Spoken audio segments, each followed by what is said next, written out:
What if I told you that your subconscious mind isn't just a quiet passenger in your life, but a powerful force, entangled with everything you think, feel, and experience? What if the thoughts you have right now are part of a quantum dance, one that stretches beyond space and time? This may strike some as far-fetched at first glance, but listen, the threads lead somewhere meaningful. In this video, I'll be exploring 5 practical ways you can start unlocking your subconscious power, drawing from quantum entanglement, vibrational states, and even ancient ideas like qi, the life force energy in Chinese philosophy. And no, we're not going down the usual just be more grateful and the universe will reward your path.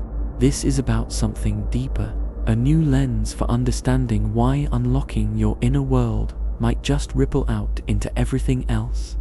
Let's begin with something seemingly abstract, but quietly revolutionary: the observer effect in quantum mechanics. The observer effect refers to the phenomenon where particles behave differently depending on whether or not they're being observed.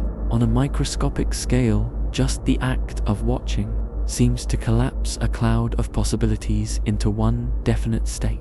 The classic double-slit experiment shows us this in stunning detail. Light behaves like a wave when unobserved, but acts like a particle when measured. Reality itself responds to attention. Now let's take that idea and bring it into the realm of the mind. What if your thoughts, emotions, and behaviors also shift when you observe them? What if being aware of a thought literally changes its nature? Most of us operate on autopilot. We think tens of thousands of thoughts a day, and we don't examine the vast majority of them. These thoughts, often shaped by our childhood, cultural conditioning, and emotional imprints, become scripts we follow without question. But here's where the power lies. The moment you observe a thought, really see it, you disrupt the autopilot. You collapse a possibility into awareness, and in that space you can choose. Not react, choose. Let's put this into practice for a moment. Imagine yourself standing in front of a mirror before a meeting, spiraling in self-doubt. Then suddenly comes the thought, almost like a whisper saying to you, "You're not ready for this." For a moment you catch the thought and pause, wondering, wait, where did that come from? Who said that in that moment? You are not the voice anymore. You are the listener. This is the observer effect in real life. You go from being the thought to witnessing the thought. That tiny shift is where all personal transformation begins. It's where you reclaim authorship over your mind. You start to ask yourself, who is thinking this thought? Is this mine, or did I inherit it? Is it even true? That moment of inquiry disrupts the loop. It turns unconscious repetition into conscious reflection. And over time, this builds something profound, what psychologists call meta-awareness, the ability to step outside your own mental chatter and see it for what it is, just information, not identity. In Chinese philosophy, there's a saying, "She flows where the mind goes." That principle aligns perfectly here. When you bring your awareness to a thought, you begin to shift its energy, its frequency, and its emotional charge. You're not just noticing, you're beginning to rewire. So if becoming the observer shifts your awareness, then the next step is tuning into the energy that your awareness rides on your emotional frequency. Let's talk about vibration. Now, we all know the word gets thrown around a lot in spiritual circles. High vibe, good vibes only. And sometimes it can feel a little fluffy, even performative, but at its core, vibration is actually grounded in something very real. Resonance. Everything in the universe vibrates. Every molecule, every atom, every emotion, you, me, this moment. We're all vibrating at specific frequencies. And the fascinating part is that we emit that frequency like a signal, not just in a metaphorical paranormal sense, but as an actual energetic tone that others feel, respond to, and resonate with. often without even realizing it. Now here's where it gets interesting. Your emotional state is your frequency. It's the signal you're sending out, whether you're aware of it or not. And you don't need to fake joy or slap on a smile. That's not what this is about. In fact, let's leave the toxic positivity at the door. What we're talking about here is attunement.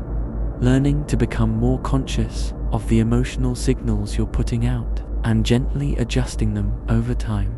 Esther Hicks, through the channeled teachings of Abraham, introduces what's called the emotional guidance scale. Think of it like a spectrum, from despair and fear at the bottom, all the way up to joy, love, and freedom at the top.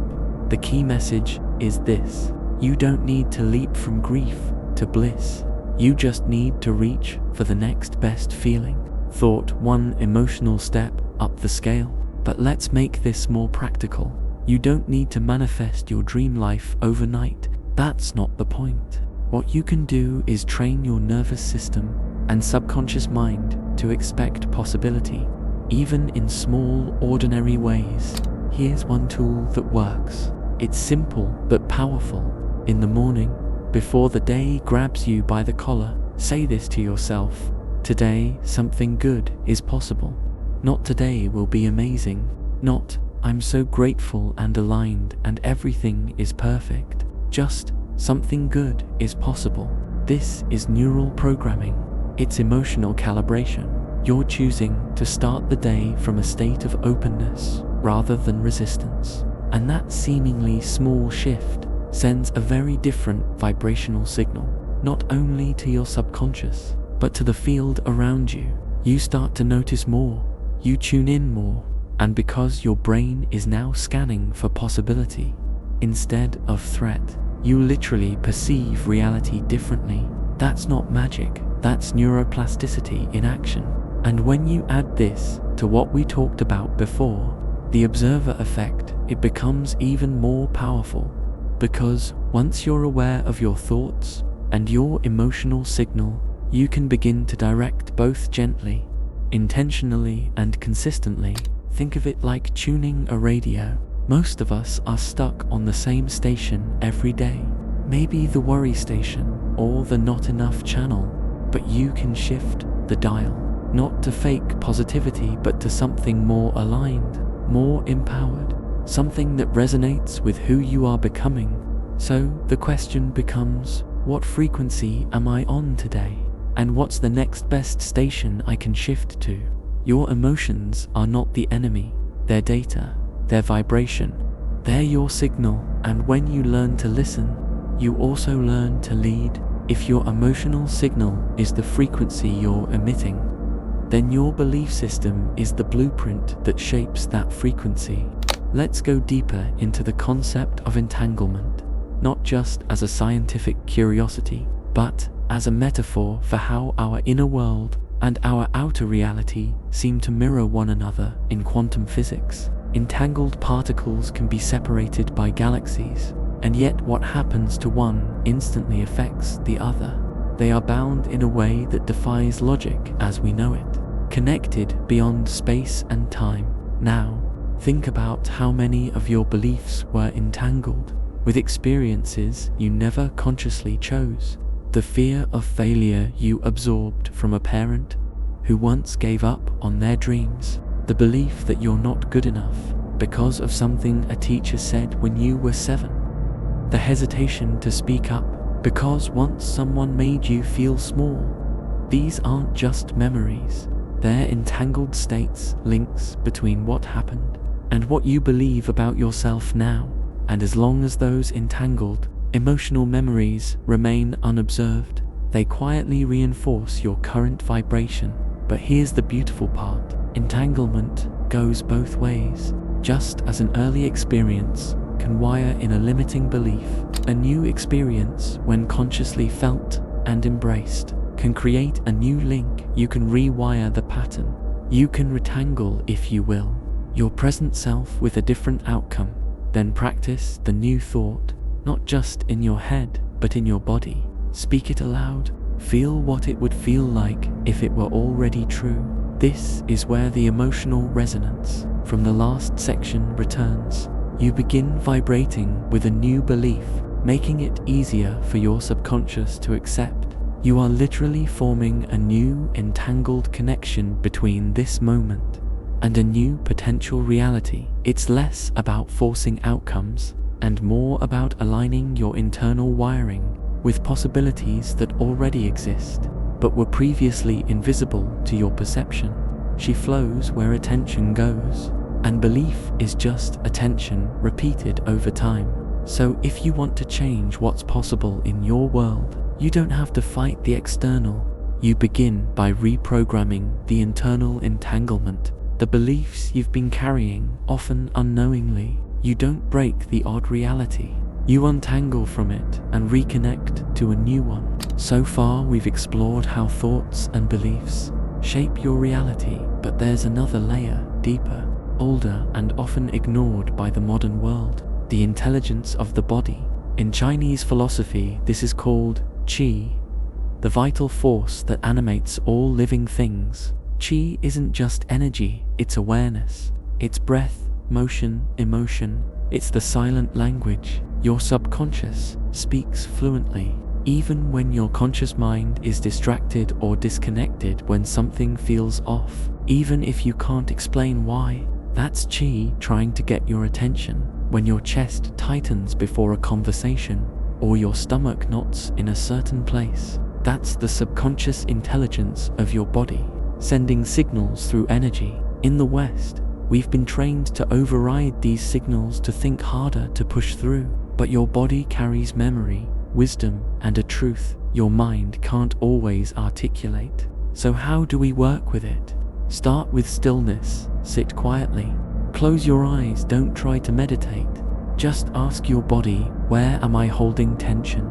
And then, what emotion is hiding there? You might be surprised what rises. The simple act builds a bridge between your conscious awareness and your body's energetic intelligence. The more you listen, the more your qi flows freely, unblocking old emotions and creating new space for creativity, clarity, and calm. You don't need to control your energy. You need to befriend it, because the subconscious isn't just a mental concept. It lives in your tissues, your breath, your posture, and when she moves, life moves. Now, if she is the subtle intelligence of the body, and belief is the architecture of your subconscious mind, then coherence is the moment everything lines up: mind, body, and energy all vibrating in harmony. In the field of neurocardiology, coherence refers to the synchronicity between your heart rhythm and your brain waves. When you feel calm, clear, and focused, your body enters a state of internal order. Everything starts working together. It's measurable, it's real, and it feels like flow. But coherence doesn't happen by accident. It begins when your thoughts, emotions, and intentions all point in the same direction. Here's a way to practice it. Take a moment, close your eyes, think of a clear intention, something you want to create, not just externally but internally, like confidence, peace, or clarity. Now, ask yourself, what emotion matches this intention? If you're thinking about peace but feeling anxiety, you're out of sync. But if you can feel just a little bit of what you're aiming for, just enough to activate it, your body begins to respond. Your heart rate shifts, your breath deepens, your field stabilizes. This is coherence. It's not about being perfect, it's about alignment. Quantum entanglement teaches us that everything is connected. Coherence allows you to become a conscious part of that connection, a clearer transmitter, a more open receiver.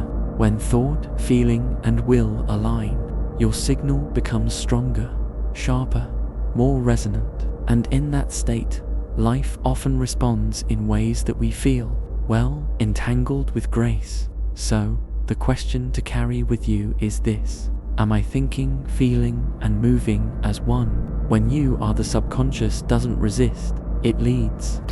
We've come to the end of today's video. If this resonated with you, drop tuned in and entangled in the comments. And if you're curious to keep exploring the deeper layers of consciousness, energy, and reality, hit subscribe. We're just getting started.